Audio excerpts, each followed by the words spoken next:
je suis de bonne humeur, mais je rush un peu. J'ai passé hier ma première journée sans vapoter. Hein? Première journée sans vapeur. Je suis fier de moi. Je suis content. J'ai passé à travers. Ouais, pis ça a été difficile. Bonne chance, Yann.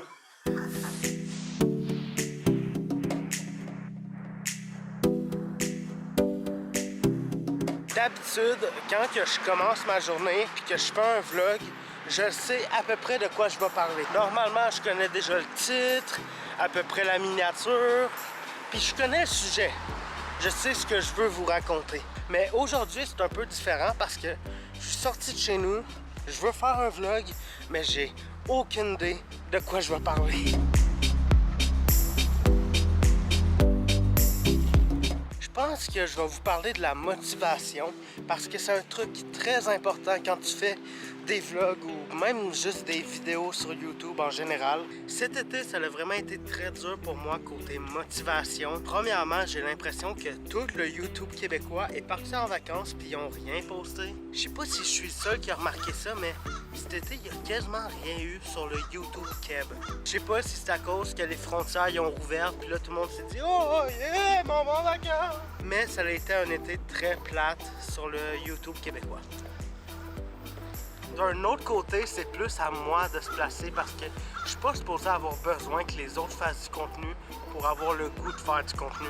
Je pense aussi que j'ai un peu perdu espoir envers le YouTube québécois. Une bonne partie de l'été, je me disais il n'y a aucune des grosses chaînes YouTube qu'on a au Québec qui essaye de faire évoluer le shit. Ça me gâche, j'en ai déjà parlé, mais j'ai juste l'impression que les grosses chaînes, ils restent dans leur coin à faire leur affaire. Je trouve que le YouTube québécois ne travaille pas assez ensemble pour faire évoluer l'affaire. J'ai hâte de voir à quoi va ressembler le YouTube québécois 2021-2022.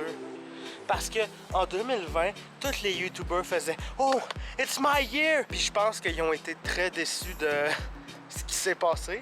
Bref, ça c'était mon rant sur le YouTube Keb. J'espère vraiment qu'en septembre, le monde va recommencer à créer. Pour vrai, si tu veux te partir une chaîne YouTube, c'est le meilleur temps. Il n'y a pas de YouTubeurs au Québec. Il en manque beaucoup. Puis... ouais, porte une chaîne YouTube. J'ai eu une grosse vague de motivation dans les derniers jours, tout simplement à cause que je me promenais sur Twitch, puis là je suis tombé sur le live de Maire de Laval. J'ai écrit « Yo » dans le chat, puis là Mounir il a commencé à dire « Yo Léo, hey j'adore ta chaîne YouTube, c'est fucking hot ce que tu fais, continue ton grind ». De un, ça m'a vraiment touché qu'un autre YouTuber m'aime, puis de deux, ça m'a vraiment touché que Maire de Laval, même, what the fuck. Dans la vie, j'ai pas vraiment peur des personnes, mais sur le YouTube Keb, Maire de Laval me fait peur. Je sais pas pourquoi, mais j'ai peur de Maire de Laval, puis toutes les chaînes de commentary en général. J'y ai pensé cette semaine, puis la journée que je vais me faire ramasser parce que j'ai fait une connerie, j'ai aucune idée comment je vais réagir.